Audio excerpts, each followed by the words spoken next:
Paresh Bhai from Ramkrishna Mission, Vivekanand Memorial Center in Vadodara. How many of you have visited this center?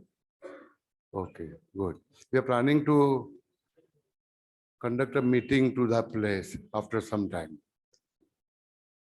So I feel again very happy to welcome Dr. Usha Vasthare for a unique talk. This is the third consecutive talk in last 4 years or something.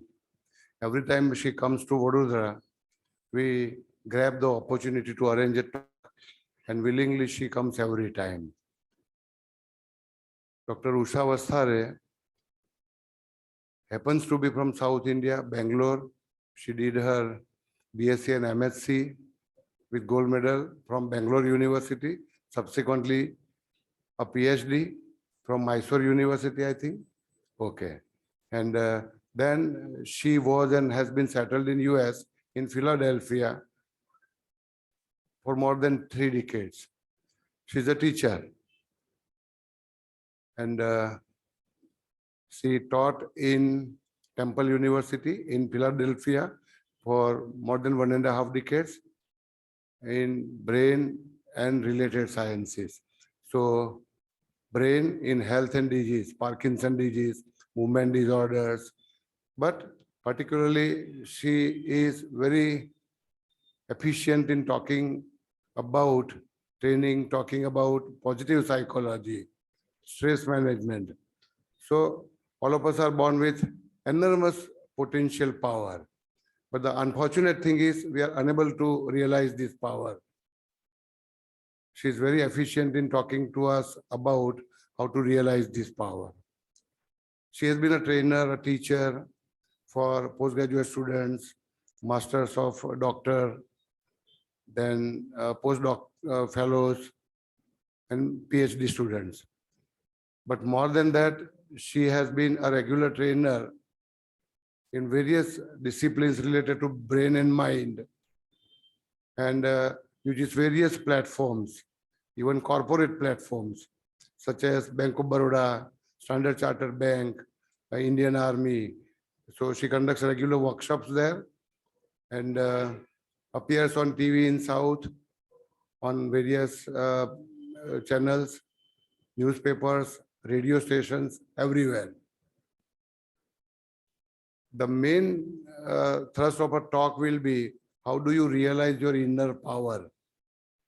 So this is the third time I'm listening to her, and I'm really thrilled to invite her here. And I ask with these few words, limiting words, I ask Sandeep to welcome Dr. Usha Vasthare with a small token.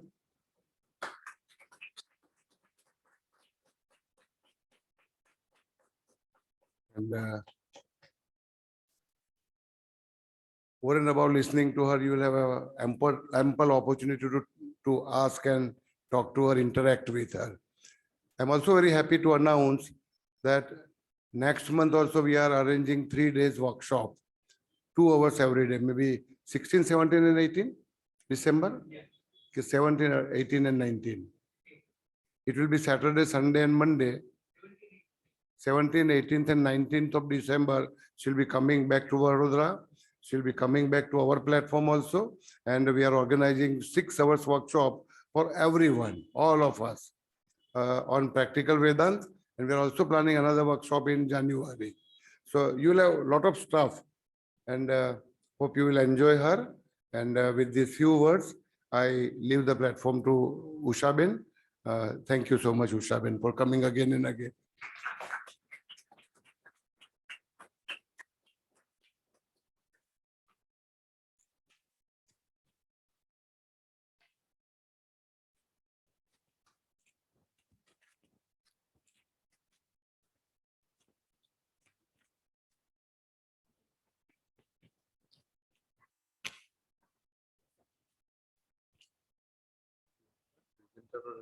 No. Thank you, Kiran Bhai. Namaste. Good morning to everyone. I know many a times it's nice to speak with our own mother tongue, right? Except my mother tongue is different, so I'm forced to speak in English with you. But I usually say I only know 3 languages. This is what I was telling this guy. One, my mother tongue, that's Kannada. And English, of course, because you have to make a living, right? So you're forced to learn and know English. And the 3rd language I know is the language of the heart.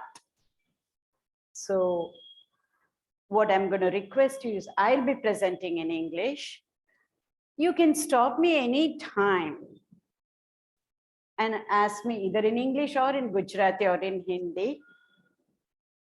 And I'll try and decide whether to answer right away or the answers will come soon. So do not hesitate to stop me if you have any doubts, because this is a scientific presentation, not just faith-based. In science, we go in a systematic way, organized way. And if you have any doubts in between and if it doesn't get clarified, then it is hard for you to follow the rest of the concepts. So just feel free to stop me in the middle, okay? I think this is the 4th time, Kiran Bhai, I'm here, because the one, 3 times here, and the other one I forget the name of the place in that ashram. Yes, yes. No, not even HHL.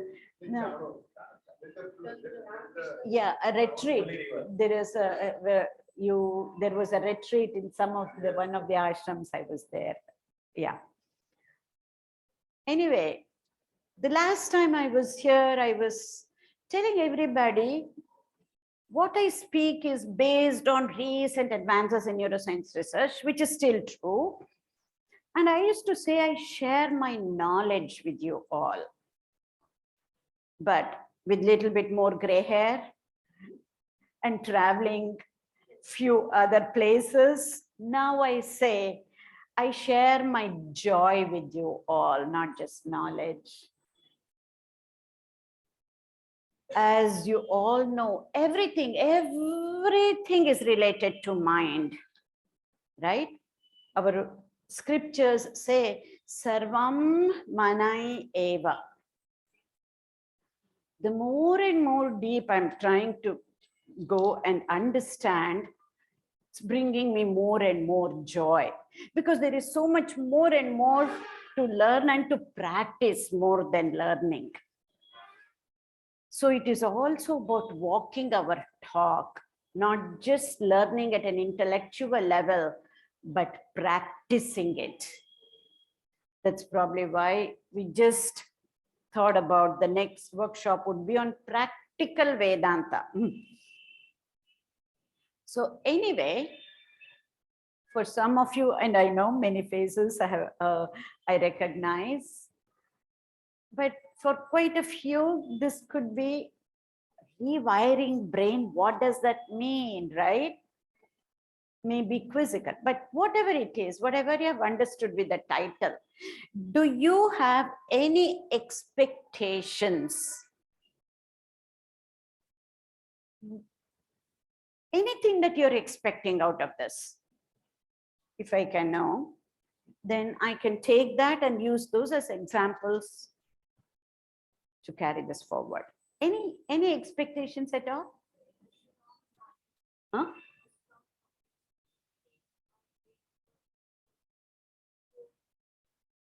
It's okay, go ahead.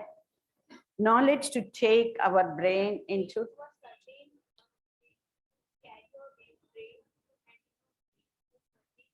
Yeah.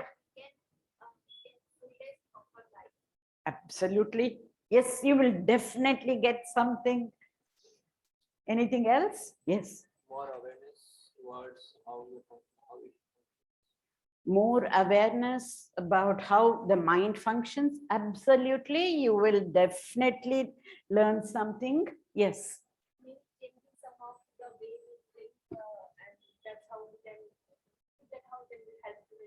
Absolutely. I certainly hope so, because this is all about understanding why we are the way we are. I might have given different lectures on different titles and whatnot, but everything will be related to why we are the way we are, so that we are able to change our thoughts and thought patterns and our feelings, much more than just changing, understanding why we need to change. Science is all about why, how we should change. We can go on the internet, we will get many tools. How can be many ways, but why is even more important than how. So you will also know why you have to change and how we have to change. Yes. Increase your absolutely learning ability. Okay, great. Yes, you will be able to definitely get something out of this. Yes. Amazing. To be peaceful in every condition. You know, I always say, I would not have thought about bringing directly, but this is an opportunity. I always say, you know, peace and happiness, they're two sides of the same coin. It is, the way you have put it is so important. It is, we know we cannot go after happiness. All of this, we are at a stage that happiness we have to find out inside. But yet we keep seeking outside, right? And if we have to seek both inside and outside, we need to be seeking peace more than happiness, because peace and happiness are two sides of the same coin, is what I believe. Right? And happiness is expressed as peace. Great. Anything else before I? Yes. How our mind is connected to other parts of our body. Mind instantly कैसे message ले लेता है कि मुझे ये हाथ लगाना है, ये करना है.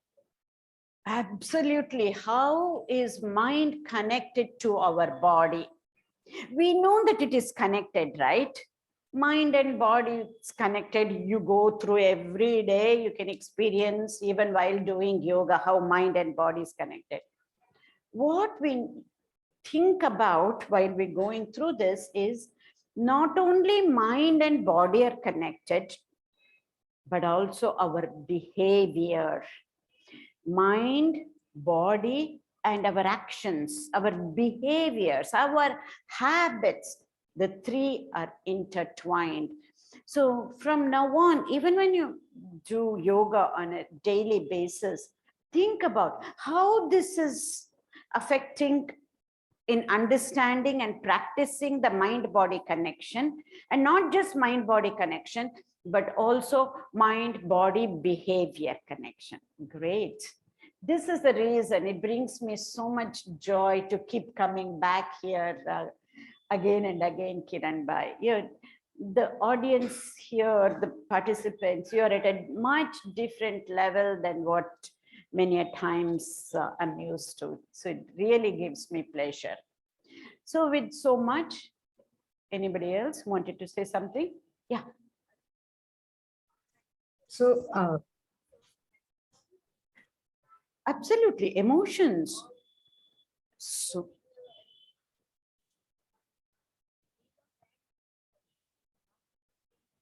yeah, just talking about emotions are also important. Absolutely, emotions, feelings. Feelings are the fuel for any action that we do. Without proper feelings, we won't be able to sustain. And about learning, I will connect the emotions and learning.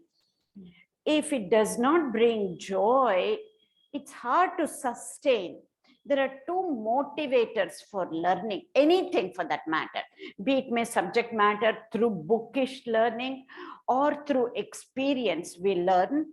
There are two very powerful motivators. One is fear. We learn out of fear. The doctor says your cholesterol is very high, you need to reduce, and then we learn how to reduce, and then we do that out of fear. Another very powerful motivator, equally powerful as fear, is doing out of joy. That feelings of joy when we mix with any type of learning, does not matter, not even learning, everyday experience also.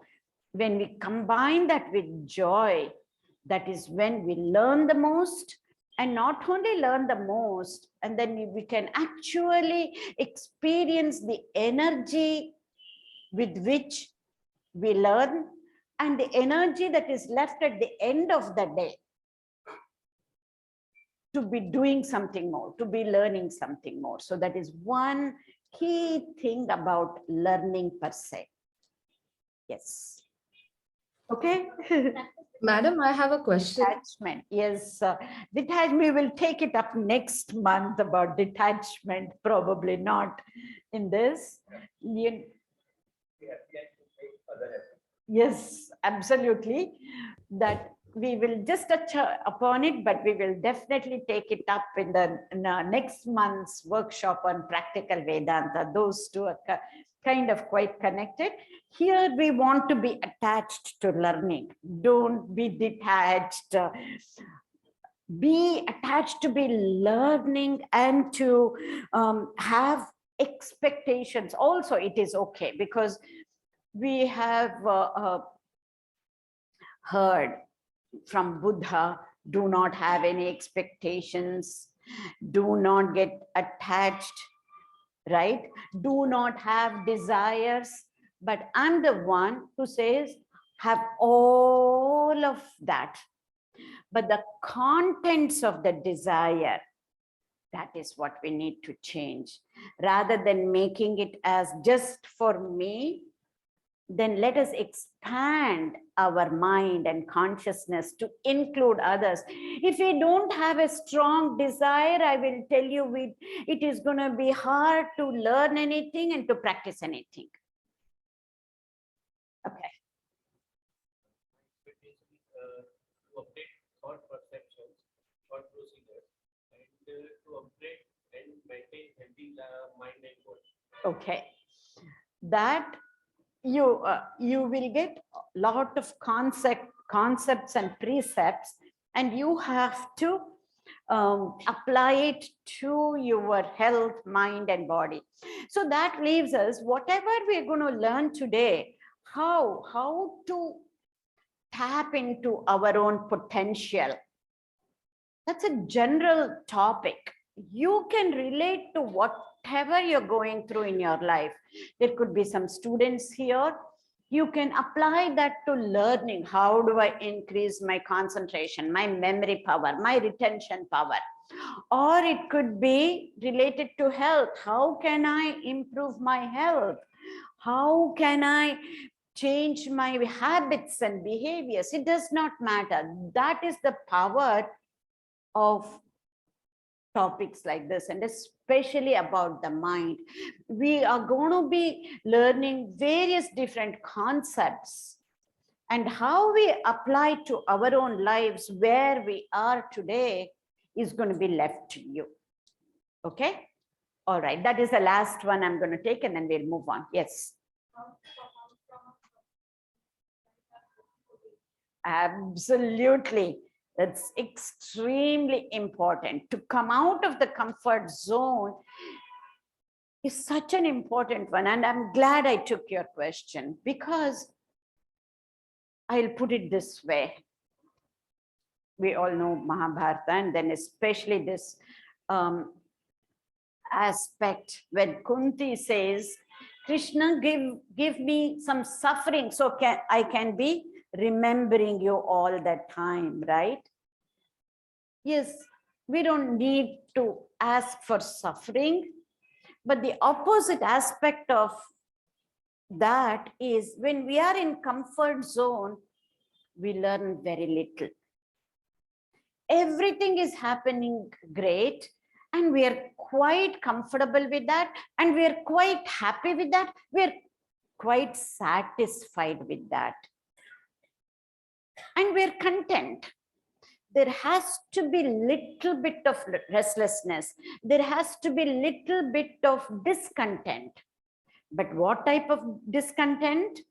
Not with related to materialistic things, but something deeper. If there is not even a tiny bit of restlessness or discontent, we won't be able to learn, go deeper. This is true even with materialistic life, but we are now talking beyond that, and this is true even for materialistic life. That is why we say, when, especially these days, when the kids are so comfortable and the parents provide everything for the kids, they're so comfortable, there is no need for them to figure out what else I can do to be happier, to be learning something new. So in a very positive, healthy manner, that little bit of restlessness and discontent has to be there for us to be satisfied and content. That means at a higher level. Again, from that level, that little bit restlessness has to start. So we go to the next level. Otherwise, there will be stagnation. Okay, with that I have plenty to work on, taking these examples, and thanks for this great interaction, and then we will see what we can learn. You know, the greatest discovery in neuroscience in the past 400 years is this, that the brain can change. This is one of the greatest discoveries, is what has been pronounced. So what does that mean? The brain we are born with need not be the brain that we are stuck with for the rest of our lives. You know, there is an adage, I'll say it in English, I'm sure there is something in Gujarati or Hindi too. I know in Kannada and English. I'll say both. It's not the Paka translation, but the essence is the same. In Kannada, we say that Huttu guna suttaru biduvudilla. That means you're born with certain qualities, and even when you die, those qualities remain with some people. In English, it says, from cradle to graveyard. You have some of these qualities you're born with from cradle, you will never be able to change. Now, the new neuroscience research has falsified this adage. That is what it means. It doesn't have to be like that. It doesn't need to be that. We can change whatever we wish to change for ourselves. It is possible to change, is what the new neuroscience research tells us. That means we have the power to change our brain. Change our brain? How do we know it is changing, right? We cannot see it, we cannot feel it. Changing mind we know, but changing brain, what do I mean by that? And why? Why do we need to change our brain?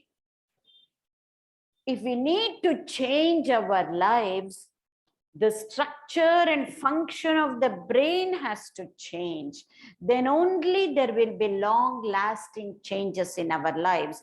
So why we are the way we are, once we understand, when we have to change ourselves, yes, we focus on our habits, but understand this at a deeper level.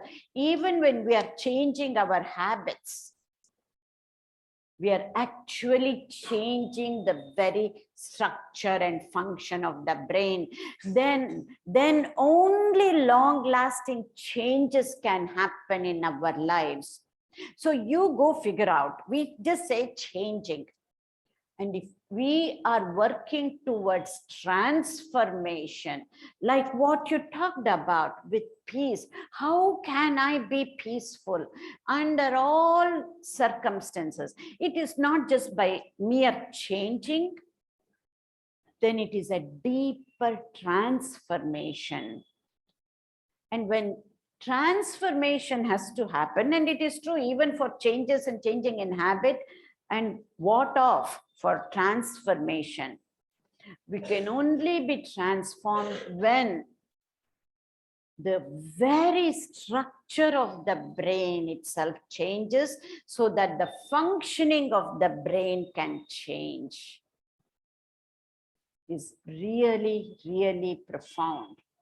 And that is why it says this change in the brain, as we understand in a scientific way, has been heralded as the most important discoveries in the past 400 years in neuroscience research history.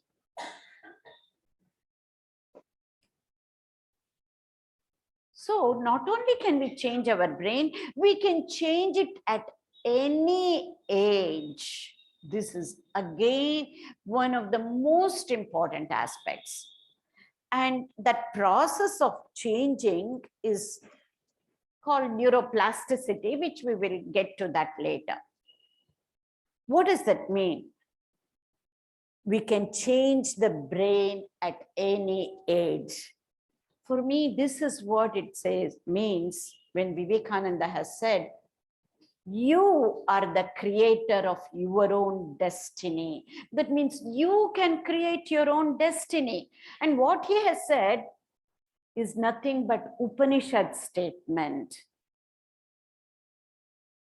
So what we are saying in a scientific way, you can change your brain. And if you change your brain, then you can change your life. Whatever I'm saying is nothing new. Everything has been said in our scriptures.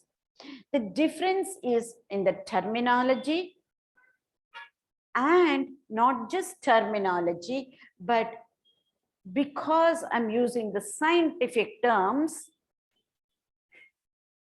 it is also common for everybody.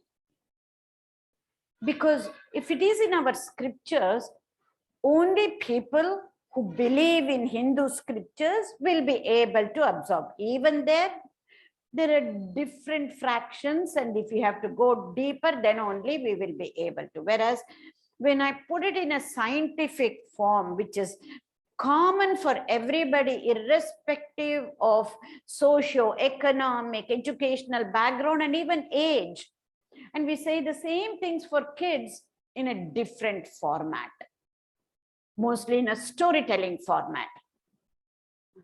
So because this is put in the scientific form, it is common for everybody.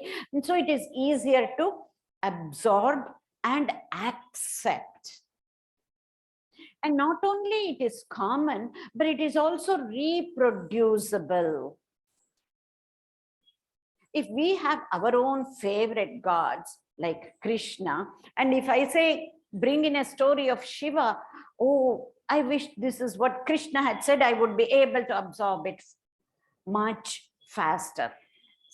We have, it's not about right or wrong. I'm not making any value judgment here, but to be able to understand. We also have favorite gods, right? Ishtadevata. Only that Ishtadevata says that we will absorb it right away, not otherwise. Nothing wrong. Then I just have to know which is yours so that I will be able to put it from that angle. But when it is science, it is not faith-based. Faith is very, very important. We don't even need to go into analysis, right? Once you have faith. But when we put it in a scientific manner, then it is analyzed in such a way, our faith deepens, that's all. and it is common for everybody and reproducible. If you do use the tools, the rewiring tools that I'm going to give you, if you use those tools in the same way, you will be able to produce the results that you want. And if it is not happening, then you just need to do course corrections until you know what results that you need to get. Just like if I need to be peaceful under all circumstances, once we start putting the tools, yes, I'm fine most of the times, except with this uncle's house, then when I go, the way he treats me, I lose my cool, right? Except this, then you just need to do course corrections and to be able to. So it is also reproducible.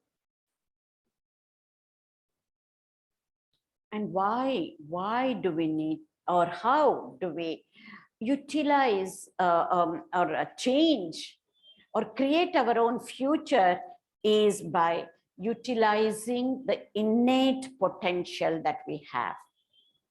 If we have not tapped into the innate potential that is inherent within us, that is hidden within us, then we will not be able to create the future the way we want it. So it is all about designing the future. Creating your own future is scientifically talked about it as designing the future. There we can say, you be the sculptor of your life. You be the neurosculptors of your lives. And in a scientific way, we can say, you be the architects of your life and design your own future the way you want it. So what is this potential that we have? I keep saying inherent, innate potential that is hidden with all of us. What is that? I'm just going to put it in a mathematical way. It is much easier to understand the potential rather than describing. First, let me put it in a mathematical way, and then I'll use certain words to be able to understand this potential, what I'm talking about. Like right now, okay, let me take you back to high school days. High school biology. You have heard about the brain cells, right?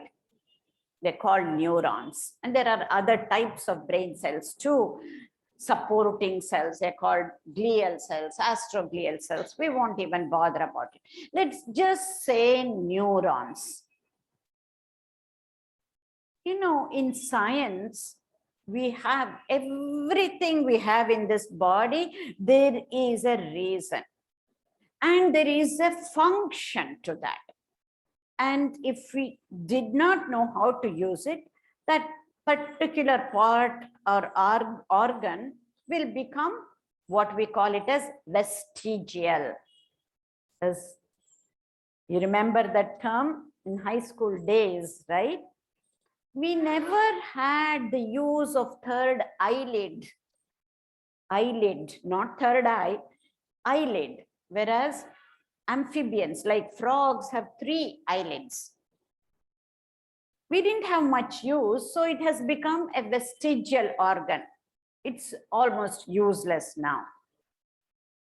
However, if there is something that is being more and more developed in the human body, then there is a reason. We need to figure out what it is. So in a similar manner, the brain that we have is so very well developed when compared to our closest cousin with 4-legged creatures and a tail. Our brain is very well developed. That means we've been using more and more of our brain when compared to our closest cousins, right? The way we can understand is, let's say, just by the number of brain cells, neuron. Let's say when I start counting the neurons that I have, it takes about 1 second to count 1 neuron. and let us say it takes about 10 seconds to count 10 neurons. Literally, it will take over 3,100 years to count the neurons that we have. Yes, with that expression on your faces, I can say if I were not to be a neuroscientist, it would be very hard for you to even believe whatever I'm saying. Mind you, I'm only speaking about the number of brain cells. Just like I am communicating with 80 other people here, each neuron can communicate with thousands of other neurons in the brain. In some regions of the brain, each neuron can communicate up to 10,000 other neurons. And in still some other regions of the brain, up to 40,000 other neurons. And in still some regions of the brain, each neuron can communicate up to 100,000 other neurons.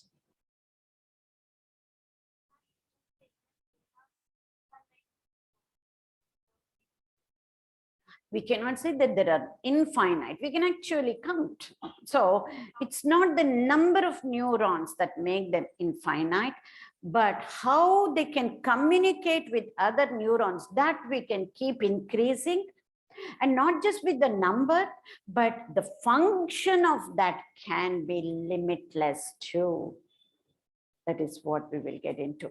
This number, even though it is kind of amazing to believe, that is still, brain is still limiting. We're talking about the potential of the brain.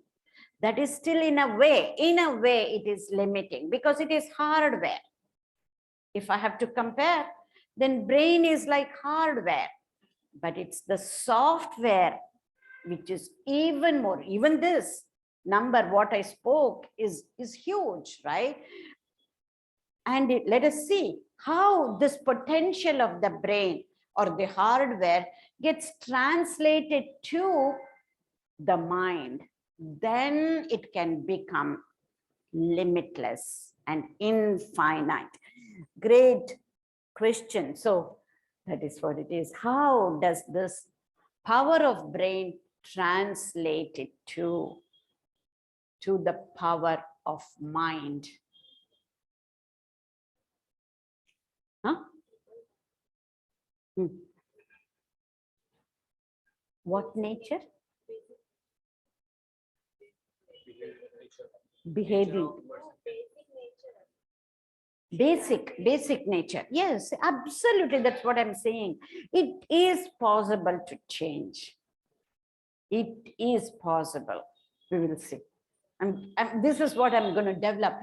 Yes, whatever we have learned, read, sometimes even in the scriptures it says, at a very initial level, and we believe that everything is about gyan, everything is about knowledge.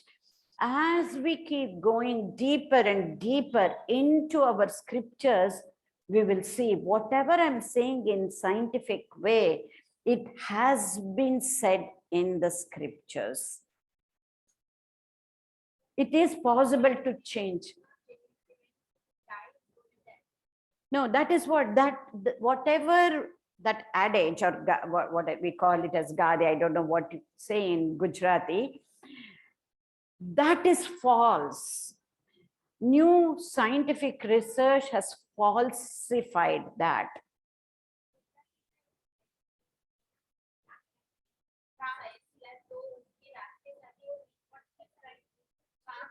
One second. Yes, but science says that it's wrong.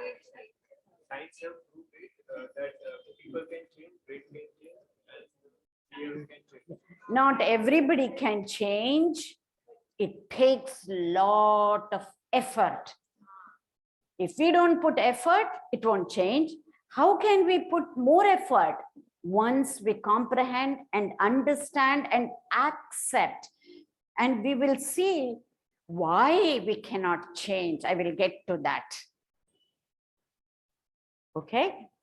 This is science. It's common. It's not just for some people, because all of the science has started in US. It's only for Americans. No, it is not that way. It is true for everybody. But we know it is not that easy to change a simple habit, because we don't put enough effort. The reason we don't put enough effort is because we don't believe ourselves we can change. That is why I keep saying you have to have the strong desire to be able to change and believe that you can change. So it is all about our belief system. Belief systems are so powerful. With a limiting belief system, no matter what we try and do, it won't last long. Okay, we will get to that in a, we're gonna see why it is not possible to change. So how does this power of brain translate it to the mind? You can say, I'll just go over few of this, which you already know. Free will, which is nothing but power to choose. I tell you, it is possible to change, but we have to bind to this, and we have to choose to make a decision, a sankalp, to be able to change. Until and unless we make that decision, intellectual decision, with full of feelings and emotions, that sankalp, until and unless we make that sankalp, nothing can change. We just have wishes and desires, that's all. Wishes and desires, one will not be able to change. The wishes and desires need to be converted into goals. And if it is in the form of a goal, then we will be able to follow it up with action. Otherwise, it remains as a desire to change, an ambition to change, a wish to change. A wish, a desire, and an ambition is at the level of thought. Or at best, it can be at the level of an emotion. Just having at the thought level or at the feeling level is not going to be enough. When we put it as a form of a goal, then we put it into action. Yeah, that strong determination, that sankalp comes based on our belief system. We want to change, but we still believe, oh, some of the basic nature I cannot change. Because we have been saying this to ourselves all these years, that belief system is so strong, it is a wish I want to change. It cannot happen. So the most important aspect is to change the belief system.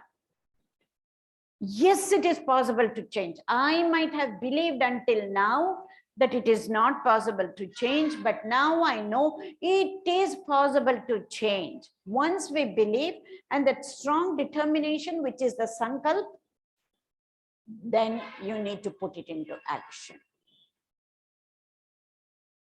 Otherwise, how is it possible for people to come out of not just a bad habit? We understand about addictions.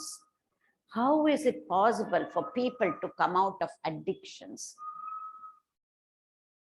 This is where we need to use our analytical mind to be able to be convinced.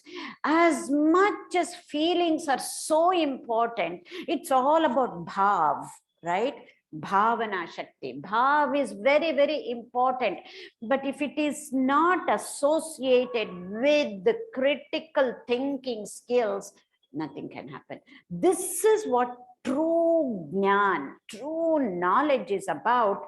Rational, analytical thinking along with the feelings together. Only then we will be able to make any changes. Otherwise, I usually see people who are completely left-brained, only analytical, rational, analytical thinking. or I see people who are highly emotional. What we need to do is the right combination of both.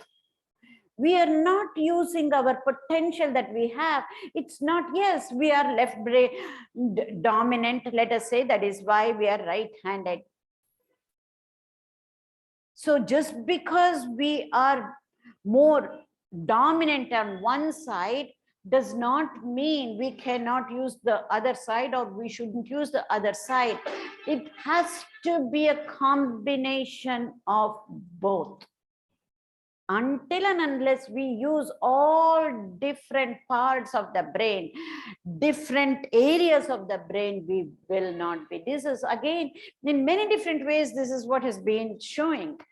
Earlier, we only used to think about cognitive intelligence. Do an IQ test, get the number, cognitive intelligence, right? Which tests only the left-brained approach, analytical thinking, rational thinking. Critical thinking skills is what is done with the IQ test. And then later on, 20, 30 years back, they said, oh, just IQ is not going to be enough. It is all about emotional intelligence. So emotions are important, feelings are important. This is how it goes, waxes and wanes. We now know it is not just about cognitive intelligence. It is not about just emotional intelligence. It is also about social intelligence. It is also about spiritual intelligence.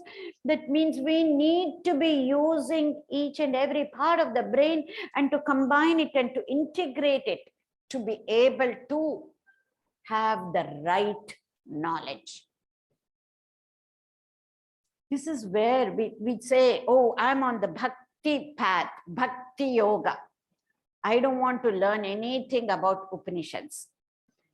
And I've met people, I'm on the Jnana path. I follow Shankaracharya. I don't want to study Bhagavatam because that is highly emotional. That's what this is. That's not what it is like. You know, I'm preparing to give talk on Vivekachudamani, which is completely left-brained approach, right? Jnana Marga. You know how I prepare for that? But going into Narada Bhakti Sutra. I know she's going to be speaking on Vivekachudamani, preparing through Narada Bhakti Sutra, which is purely Bhakti. If we really need to get the right knowledge, samyak jnana, until and unless everything is integrated, it is not possible. This is one of the reasons when I went deeper into understanding my guru, whom I have taken. That is why the guru that I have taken is Ramkrishna Paramahamsa, and Vivekananda, who is his follower, has given such a beautiful formula. It is not about Jnana Yoga. It's not just about Bhakti Yoga. It is not just about service, Karma Yoga. It is about integration of all the 4 yogas. And that is why the emblem of Ramakrishna Math and Mission represents the integration of all the 4 yogas. Jnana Yoga, Bhakti Yoga, Karma Yoga, and Raja Yoga, which is training of the mind. Based on the Patanjali Yoga Sutras. This, as a scientist, what attracted me. It is not just going on one path and not on the other. I did all of that. And got even more confused or stagnated. Only when I started integrating all the 4 and start preparing from the opposite angle is when I understood the most. This is the reason I say, I'm not sharing the knowledge, but I'm sharing my joy. Yes.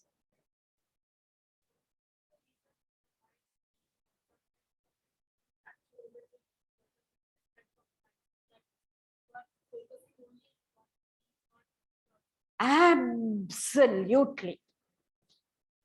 Absolutely. You hit it on the mark, and that is where, anywhere for that matter, there has to be integration, holistic approach, not just taking care of the body, not just taking care of the mind. There has to be an integrated approach, not just the middle path, an integrated path. There is a difference between going on the middle path and having an integrated approach. Think about it. This is the power of our Upanishads. This is the power of our Hindu scriptures, which says you integrate everything. Sometimes you can go one extreme, no, not an issue. Go to one extreme to go deeper, but integrate, not just middle path is what I'm trying to say. Yes. So, but I understand for something that you basically do it and you start taking actions regular. So, law of attraction, I read about that's what works with me. But yeah, let us not talk about law of attraction. That's how the brain, law of association. Let's make it scientific. Law of attraction is a lot more popular, not, or it is kind of, I can say, based at the subconscious level. But what we talk about here is all at the conscious level. So you have the power to change.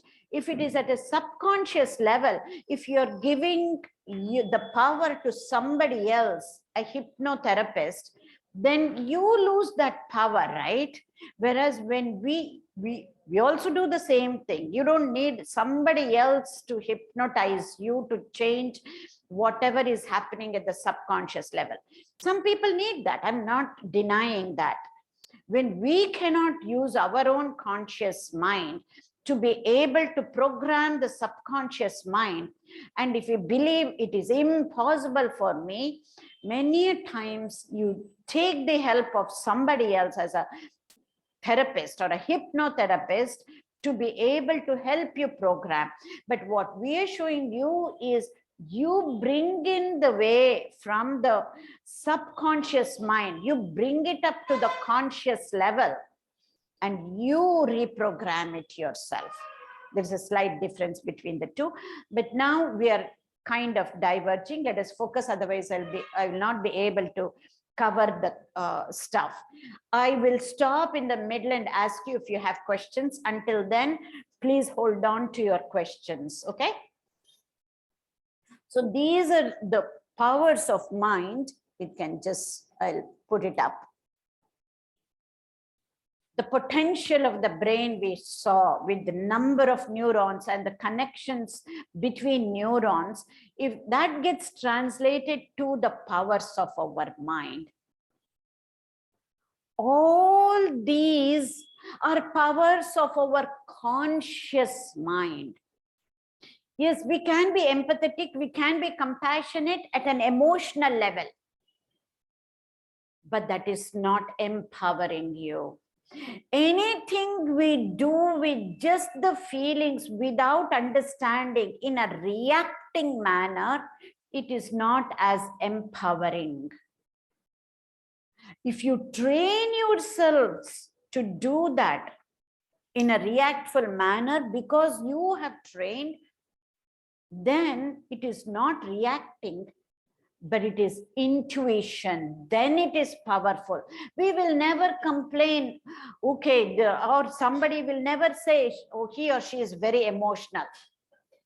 Then it becomes intuition. But most of the times we are highly reactive. We see somebody and then we react, we want to help. Nothing wrong. It has to start from there. There are a lot of people, they cannot even emote. They won't even feel when somebody is starving and then begging for food. There they analyze and they walk away. I'm not talking about at that level. But we cannot sustain our energies to be of assistance to others if we are just at an emotional level. That is where we need to detach ourselves at an emotional level. Until and unless we understand this using the powers of our conscious mind, then it becomes conscious compassion, not an emotional level. Very important distinction. Most of us start off at an emotional level, which is still of a very high order. Don't take me wrong. But if we don't understand this from a conscious level, we won't be able to sustain. Forget about other strangers that we saw on the street. In our own house, with our own loved ones, we won't be able to sustain with the love that we pour out to our loved ones. Because when we're doing it at an emotional level, that is where there is also expectation. And then we start thinking we will have to be detached. We should not be detached. We should be attached. But this attachment is of a higher order than detachment. It is what is called as detached attachment.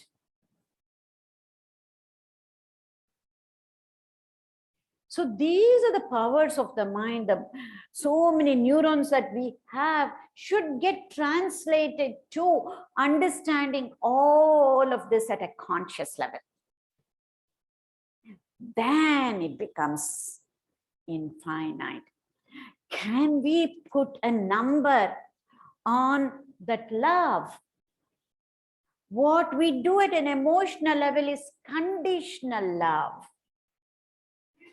And then we have unconditional love for Krishna, but not to our loved ones, because we expect. What does Narada Bhakti Sutra says? That you should have unconditional love to Krishna, but we don't know how to translate that to our loved ones, right? That is where the Jnana path comes in. You combine the two, and Ramakrishna says, Shiva Jnane Jiva Seve. See that Krishna in each and every person. See the Shiva in each and every person. Shiva is not the one with the jate he's talking about. Not just that. It is something that is nameless and formless at a different level. Then you will be able to love your own loved ones in an unconditional way. See, if we did not combine the bhakti and jnana, we will never be able to get it. So we can have that unlimited, infinite potential when we express, especially these. But we focus mostly on the willpower, discerning power, power to focus, power to recall, power to remember. These are the ones that we focus. Yes, rightly so. But after that, we have that power to be able to express our compassion, our empathy, our love, our understanding and forgiveness, especially our own near and dear ones. First, learn to let go. Forgive is even a higher word, to let go. And then we say, if we keep doing that, they will take advantage. And we will be treated as a doormat, which is true, because you are the one who is changing, not the other person. And they will. If they're not on this path also to be transforming, this is where it becomes tough. Again, to keep going deeper. At a scientific level, it is hard. We can only do so much. That is where we're going to come back and have more discussions, combining our scriptures, then it will make more sense. So, how do we, this is all, I'm still in the introduction, it's already 8 o'clock. We will just quickly go through and then see what we'll say. So to unlock the potential that we have, I say, we usually keep saying, I will be able to do more. To use potential means I want to be doing more. I want to be remembering. I want to be stronger. I want to feel all of this. And then we give all these reasons. If I have more time, if I don't have any uncertainty, if I have this, if I have that, we keep giving these answers, then I can do more. So we are looking for answers outside of us. Now that we need to change. Which says, when you change the way you look at things, the things you look at will change. That means, yes, that shift in perception, somebody was talking about perception here. We need to make a shift in the way we are looking at things. Rather than looking for the key outside to be able to unlock the potential that we have, look for the key that is already within you. Not that the outside solution is not there, but it cannot be there all that time. Irrespective of that, if we can figure out a solution that is from within, I think that is the way to go. I'm sure we have heard this, read this statement from George Bernard Shaw in many ways. That means if we need to make any progress, if we need to make any changes, first we need to make up our mind. Making up our mind is changing our mind, right? And that is where we say nothing changes until you make up your mind until the mind changes. But as a neuroscientist, I say, just changing mind is not going to be enough. You need to be able to change your brain. The brain has to change. And what do I mean by this? This is where science comes to the rescue. Somebody had a doubt. Is it possible to change? This is where science has come to the rescue, and I will make it really quick as an anecdote so that we'll be able to absorb. You see here is the present Dalai Lama. He challenged the Western neuroscientists saying that, if you have to make life changes, you need to be able to change your mind in a particular way so that the brain will change. The Western neuroscientists didn't agree to that because we were looking at brain and mind comparing to a computer. If something happened to the hardware, the software will change in computer. If something happened to the software, can the hardware change? Absolutely not. That is how they looked at it. After a certain stage, the brain cannot change. With the basic nature that we are born with, some of it, it is impossible to change. Not only you, even the Western neuroscientists, this is what we believed until recently, which is a couple of decades back. That is very, very recent in the history of science. And they said, no, it is not possible. So Dalai Lama said, this is what is said in Buddhist scriptures. And the Buddhist scriptures come from our Hindu scriptures. And this is what it says in Hindu scriptures too. You try to figure this one out. If I am wrong, I will go change the Buddhist scriptures. If I am right, you change the science textbooks. And at that time, they used new technology. Now it is common. CT scan, MRI, we say it in a common way.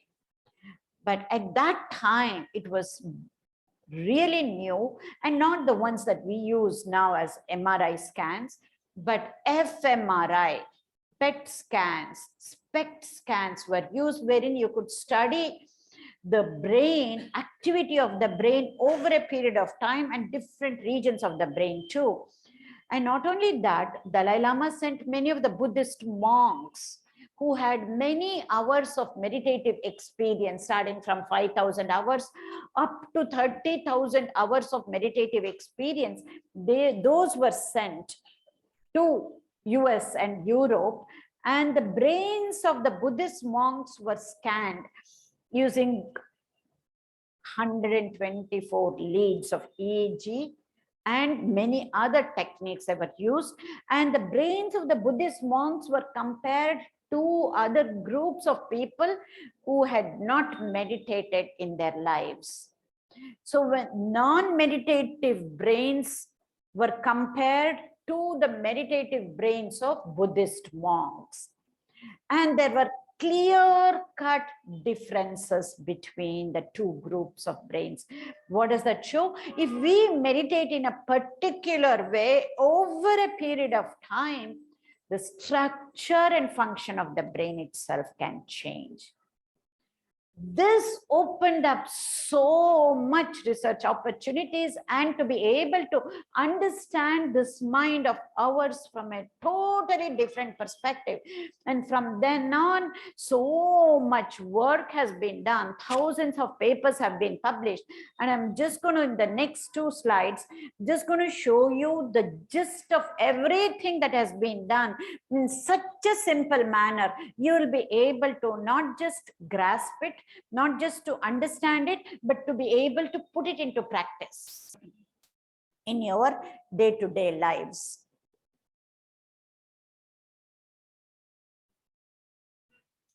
What does that mean? Maybe I can even skip this and go to the next one. What is changing mind? What happened during meditation? They were able to change their mind in a particular way, not the way we change our mind. I don't want to have tea today. I don't want to have masala chai today. I will have green tea. We can change our minds like that, right? Not in that way. Changing mind in a particular way, deliberate way, effortful ways, conscious ways of changing our minds over a period of time will change the structure and function of the brain.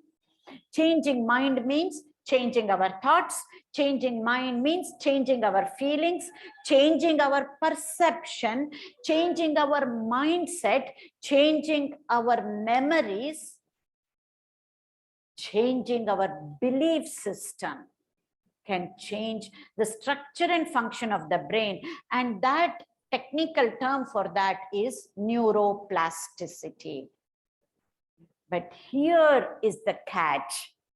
Just changing the mind in a particular way over a period of time will make changes, but not long-lasting changes. Changing our mind, in other words, thinking about changing our basic nature is not going to be enough. Feeling positively about changing our basic nature is not going to be enough. It will make changes. We will be able to change and then we go back to the same way, right? We have experienced this. The most important thing is to be able to change our experience, to be able to change our actions, to be able to change our habits. Then and only then can long-lasting changes in the structure and function of the brain can happen, so that it can result in changes in our life. When this happens, this is what is called transformation. Otherwise, it is changes, many a times temporary changes, once in a while, and to temporary, little bit long lasting, and something happens, some trigger, and then we go back to the original nature.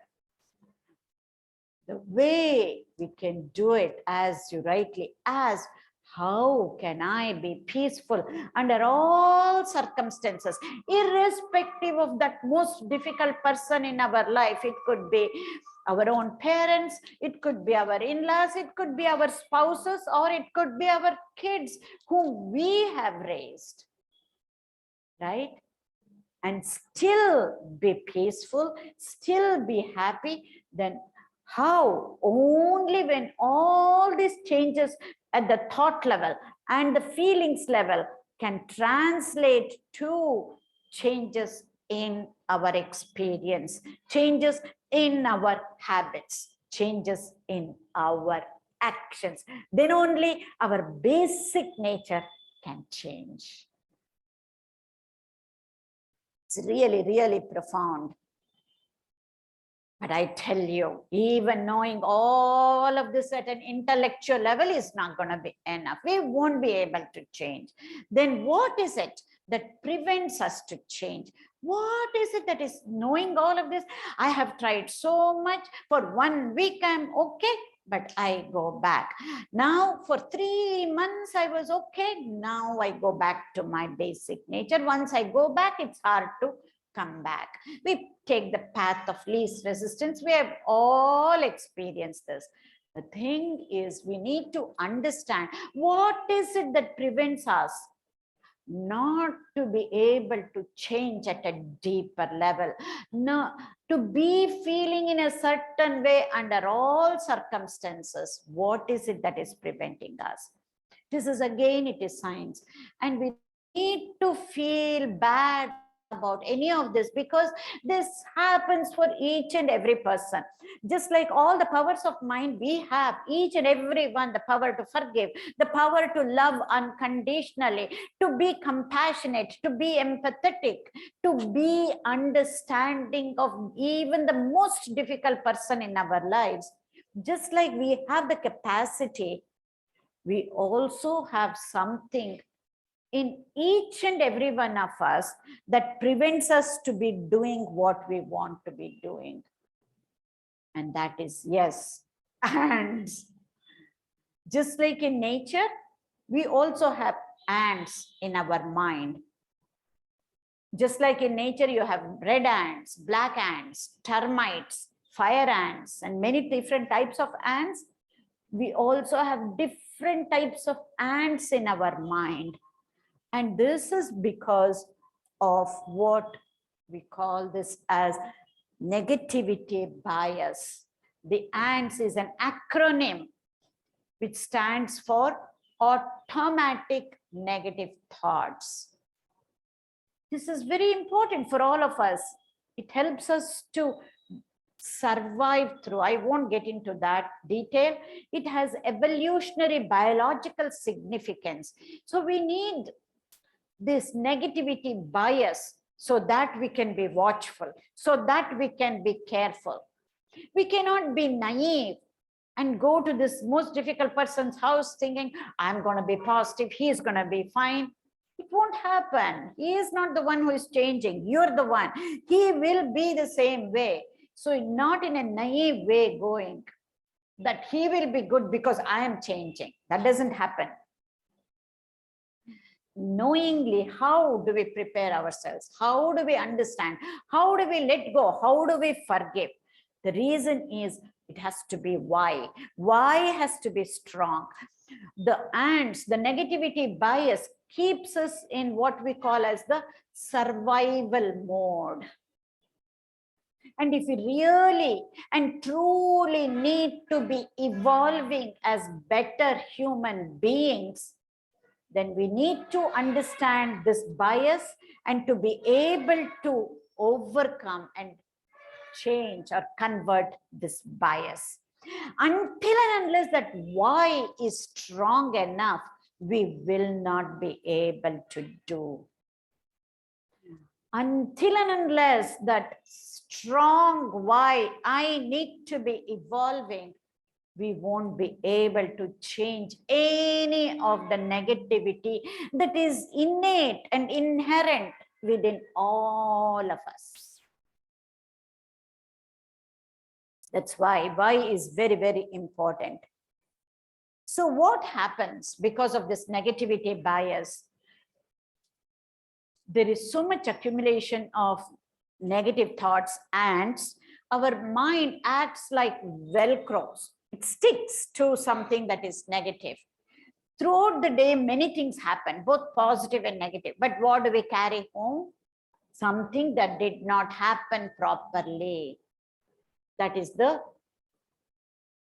way the mind or the brain works. Anything that is negative, be it negative thought, negative feeling, negative memory, negative perception, negative experience, sticks like Velcro. And when anything that is positive in our lives gets washed off, like the Teflon material, which is the non-stick material that we use in a non-stick pan in the kitchen, right? Anybody can make great dosas in a non-stick pan. So anything that is positive, our brain and mind acts like Teflon. Some of us have figured out a way. We are quite positive.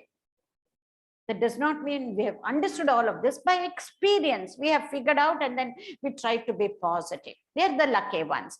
But most of us, because of this bias, we keep focusing on the negative things. The only way is to train ourselves to be able to overcome this. So what happens in the next two slides, this and the next are the most important ones for us.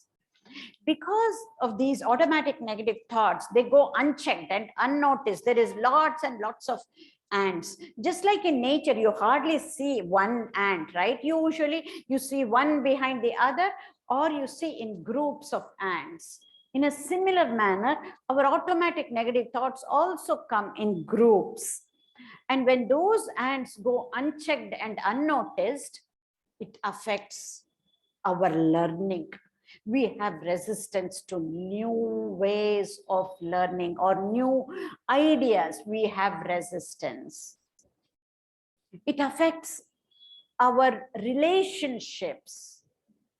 It affects our health, because each thought releases a chemical, and if it's a negative thought, release a negative chemical, and over a period of time, we know now, based on research, the negativity causes certain of the illnesses or diseases in the long run, and it affects our entire life itself.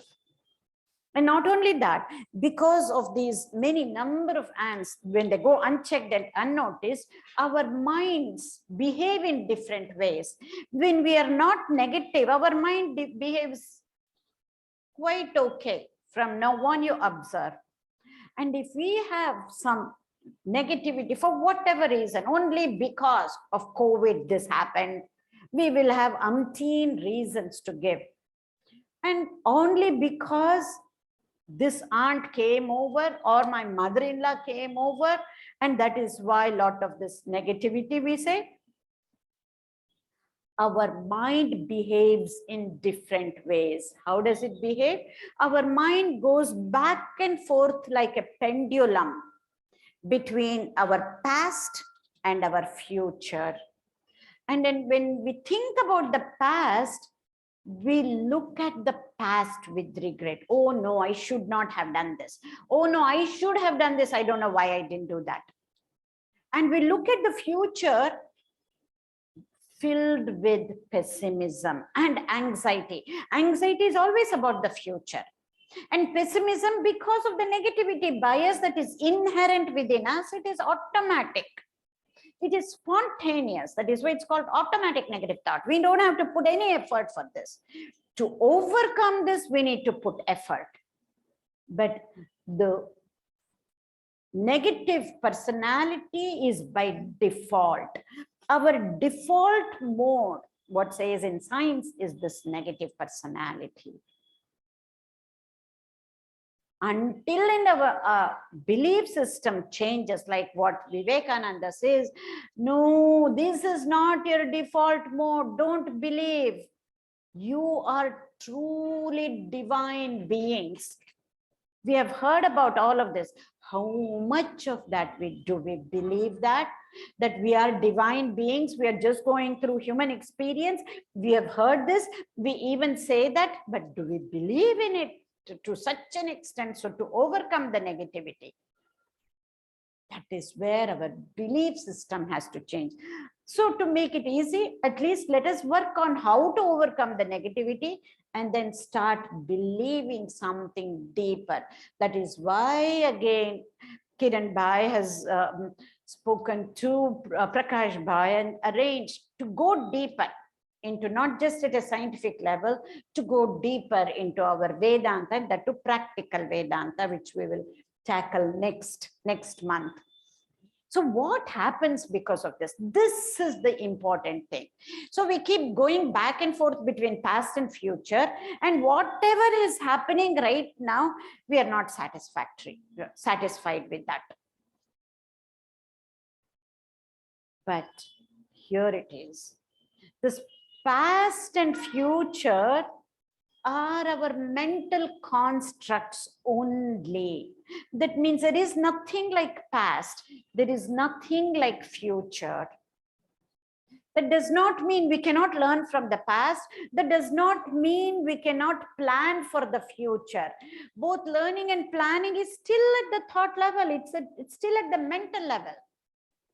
Whenever we are doing something, now the next few sentences, don't count on my English grammar. It won't make sense what I'm going to say if you look at it from a grammatical perspective. See, when we were doing some things yesterday was today. Tomorrow hasn't happened. When we are going to be doing, tomorrow is Sunday. We're going to be relaxing. Relaxing is doing something, not just at the thought level, doing nothing. That doing nothing is also doing, right? When we're going to be doing that tomorrow will be today. Make sense? There is nothing like past and future with respect to doing. So when it comes to doing, we only have today. And not even today is what I say, but only this moment, here and now and here. The present moment is only thing that we have. And when we have too many of these ants, and because of the negativity bias, this here and now we don't pay attention. We're going back between past and future like a pendulum. We need to train ourselves to be in the present moment, here and now and here. And how to be in the present moment?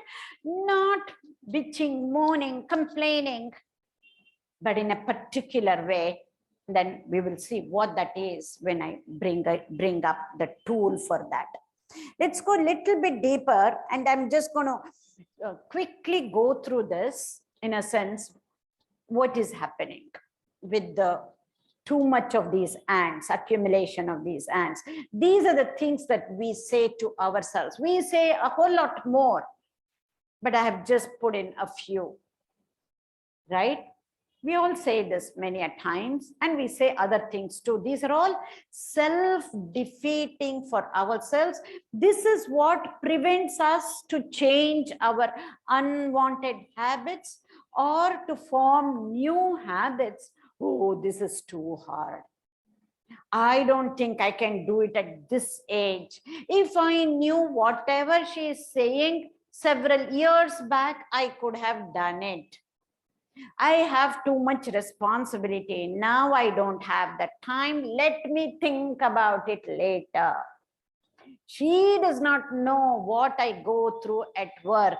She doesn't understand how my family is. All of this we will keep saying. All of these are self-defeating ways of self-talk. So because of that, what happens?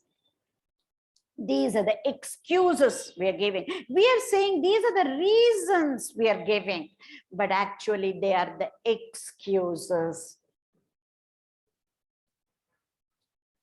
She has no idea how my husband is or my daughter is, all of this. or the excuses. And we have some more. And what happens because of the excuses that we give, which is because of the accumulation of ants? We don't need to feel bad. Everybody will go through because of the negativity bias. What are the consequences that we face? We cannot be proactive. We want to be doing many things, but it is quite tough.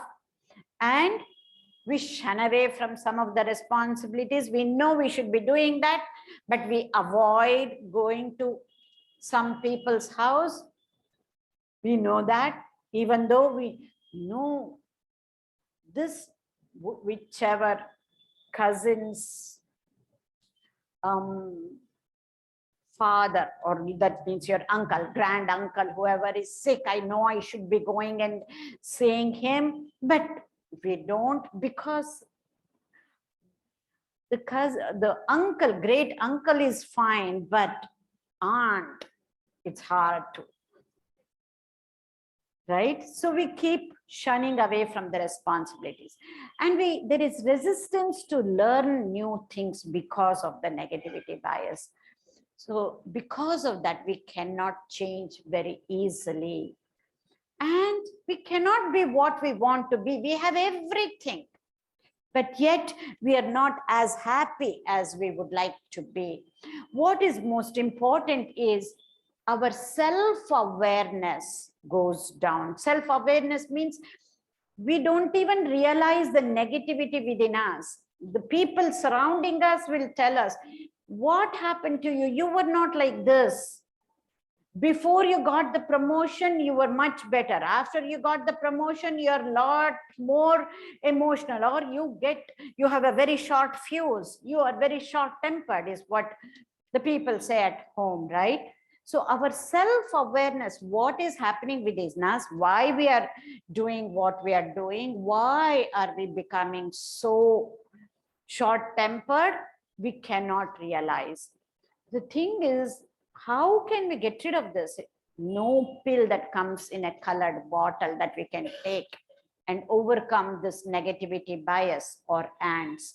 It is only through knowledge and to be self-aware.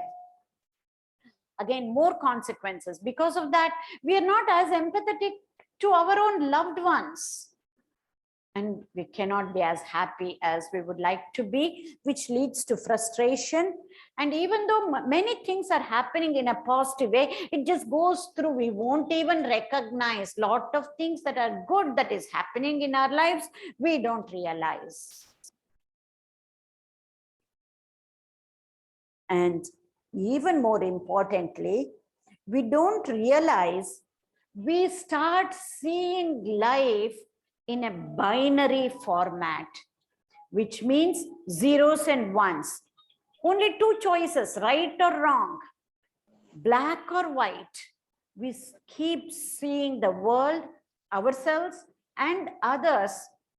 Oh, they did this, that is wrong. We won't go deeper. Why did this happen? Can we understand that person? Can we be more compassionate and empathetic so that we will know there must be a reason? And world is not just black and white, but it's all shades of gray in between.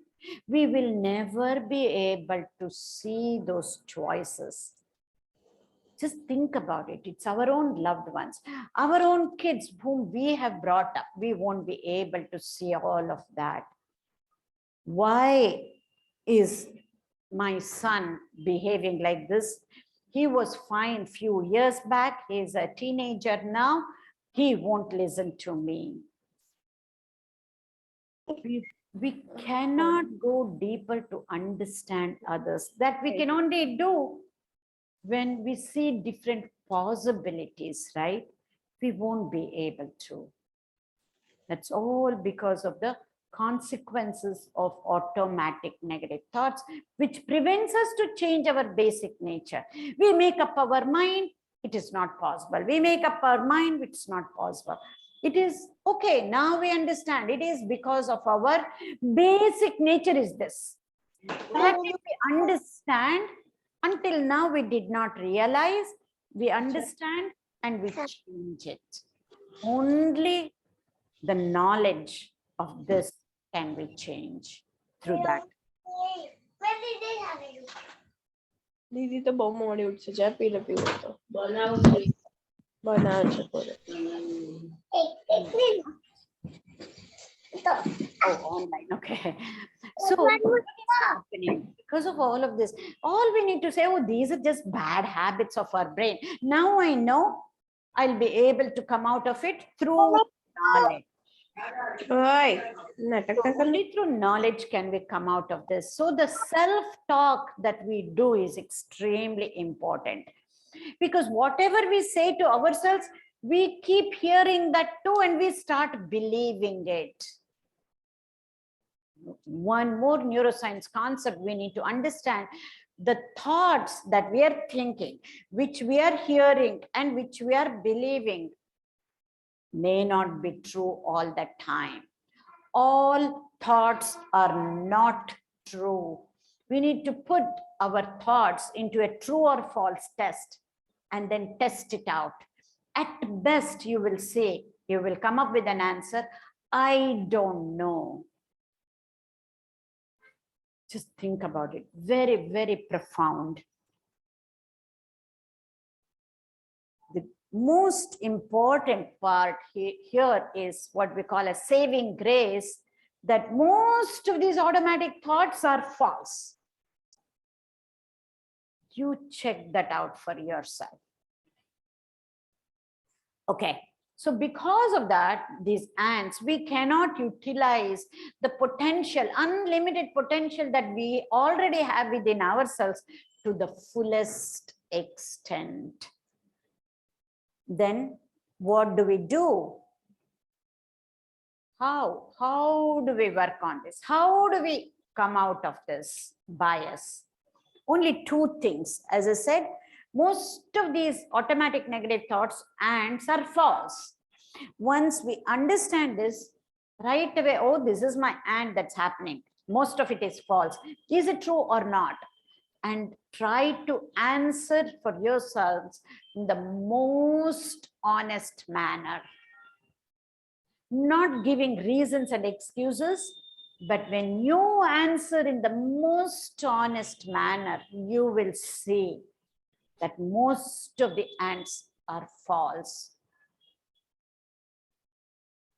We don't lie to others, but we don't realize we are lying to ourselves.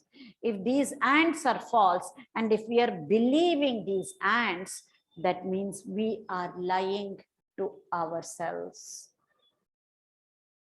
So that is the easy part to work on. We have to work on two things. One, to make sure whether that ant is true or not.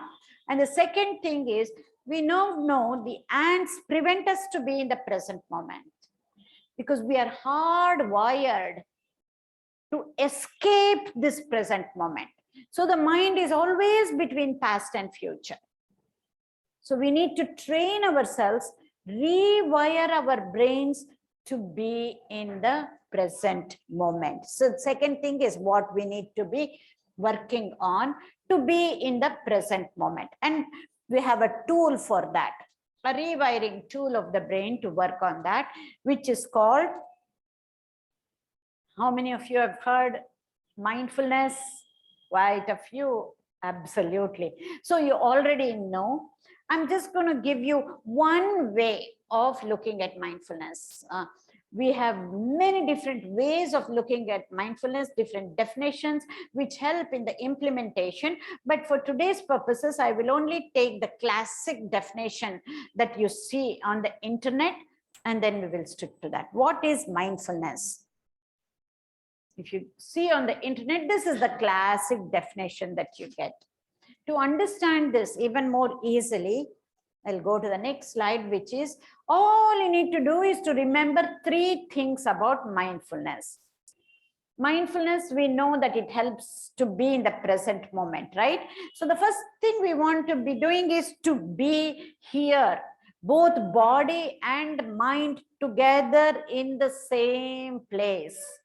Otherwise, the body will be here, the mind will be elsewhere. What am I going to have for my breakfast?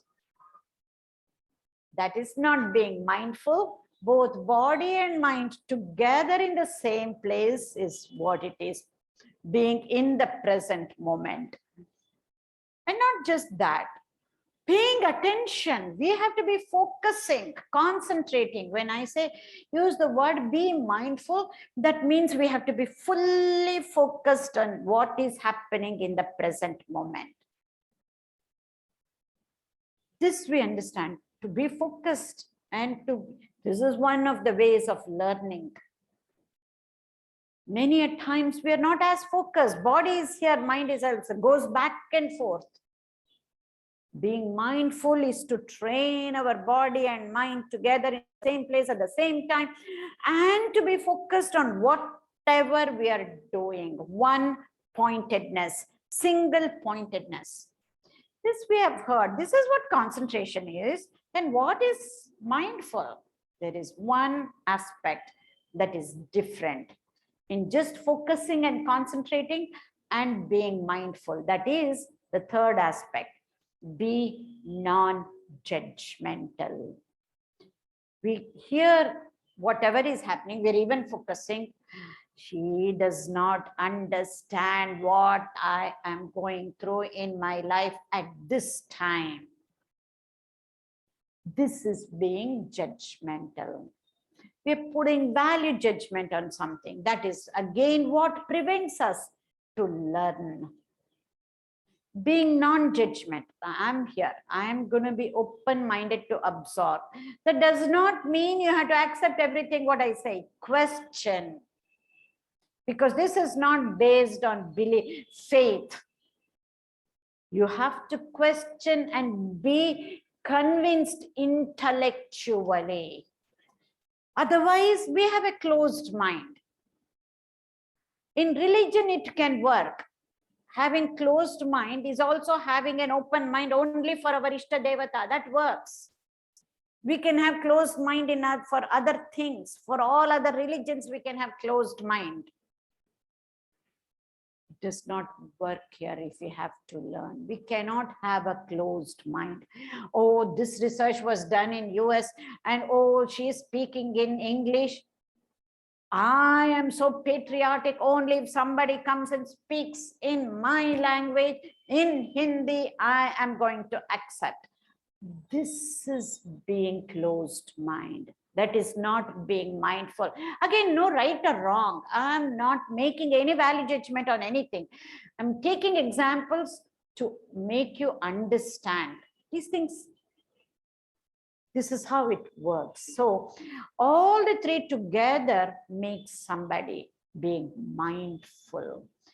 Now you realize when we need to learn anything, it is so very much or even more important to be mindful rather than just focusing and concentrating.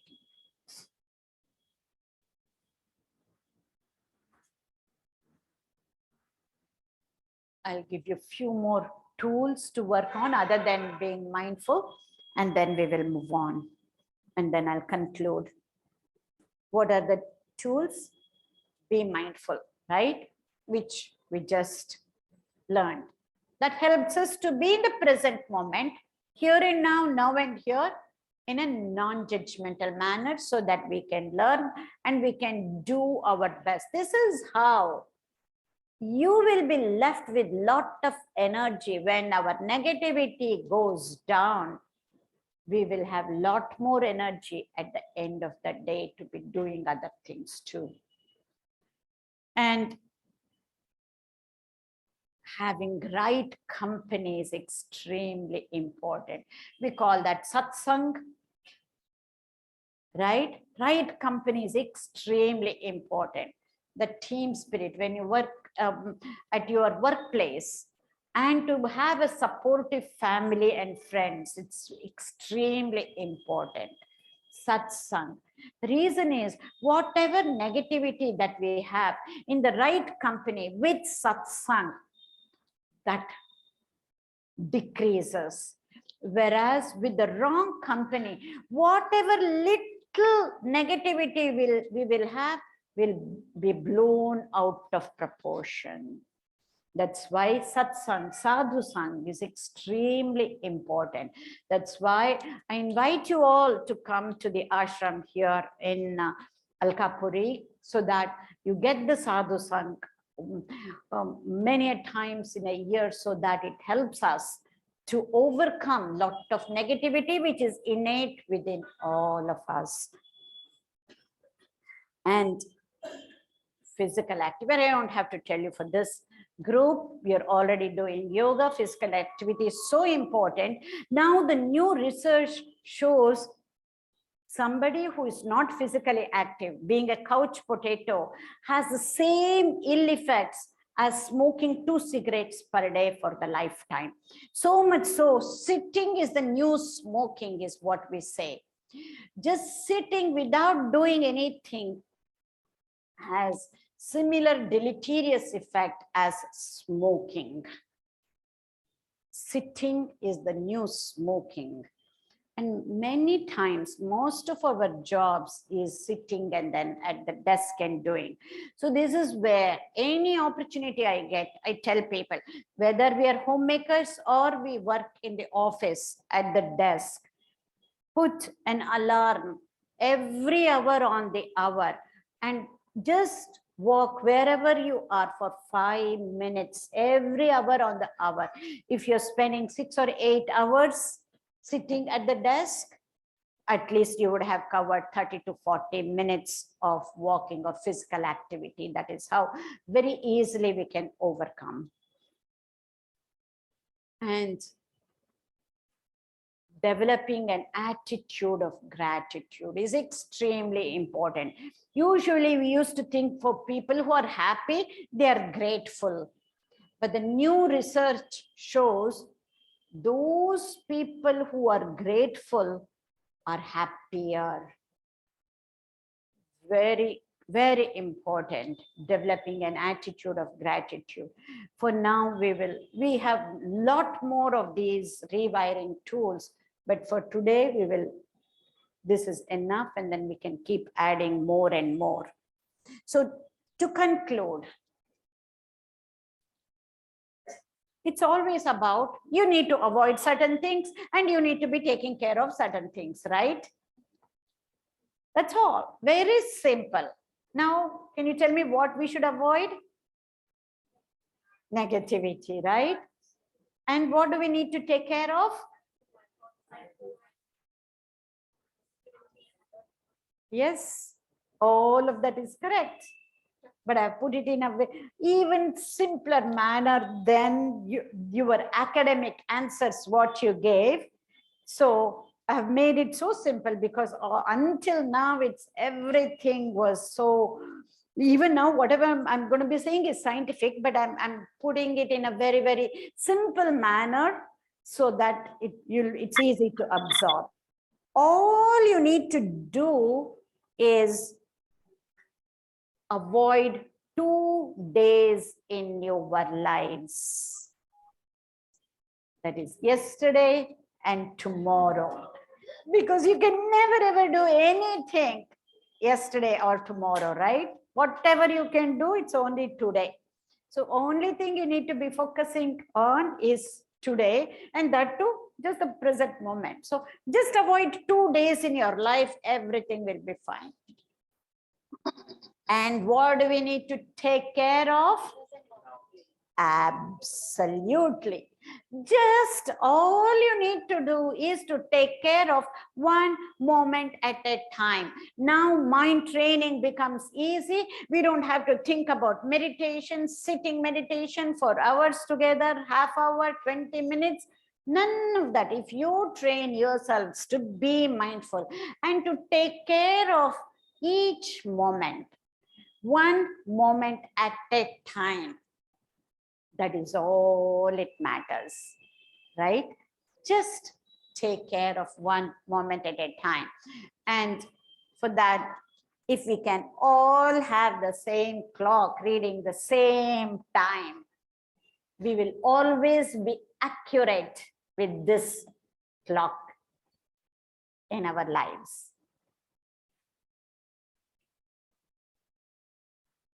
So we don't realize this. All we need is just this moment. Because there is nothing else we have except this moment, right? And all we need to do is to be doing the right thing at that moment, one moment at a time. Thank you.